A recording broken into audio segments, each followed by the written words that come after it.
রাজনৈতিক দলগুলোর সাথে ধারাবাহিক আলোচনার অংশ হিসেবে মঙ্গলবার সকালে জাতীয় সংসদ ভবনের এলডি হলে বিপ্লবী ওয়ার্কার্স পার্টির সাথে আলোচনায় বসে জাতীয় ঐকমত্য কমিশন। কমিশনের সহসভাপতি আলী রিয়াজের সভাপতিত্বে বিপ্লবী ওয়ার্কার্স পার্টির সাধারণ সম্পাদক সাইফুল হকের নেতৃত্বে প্রতিনিধি দল সংস্কার কমিশনের সুপারিশের ওপর আলোচনায় অংশ নেয়।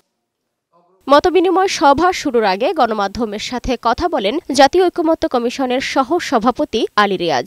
তিনি বলেন, রাজনৈতিক দলগুলোর ঐক্যের উপর নির্ভর করবে এই উদ্যোগের সফলতা। আমরা একটি জাতীয় সনদ তৈরি করতে চাই, সকলে মিলে চাই। এটা কেবলমাত্র ঐকমত্য কমিশনের আকাঙ্ক্ষার বিষয় নয়, এটি কেবলমাত্র এই সরকারের আকাঙ্ক্ষার বিষয় নয়। বাংলাদেশের মানুষ চান, যারা প্রাণ দিয়েছেন, তাদের কাছে আমাদের অঙ্গীকার, তাদের কাছে আমাদের দায় হচ্ছে আমরা যেন এই সুযোগকে হাতছাড়া না করি, যেন আমরা প্রকৃতপক্ষেই রাষ্ট্র বিনির্মাণের প্রক্রিয়াটা শুরু করতে পারি।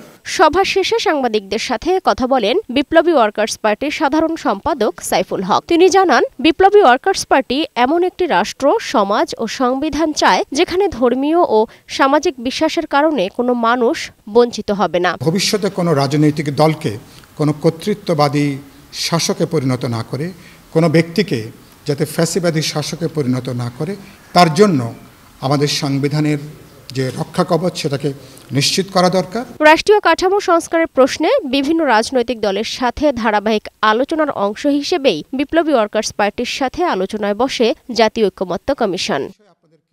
সালমা জাহান মুক্তা, বৈশাখী সংবাদ, ঢাকা।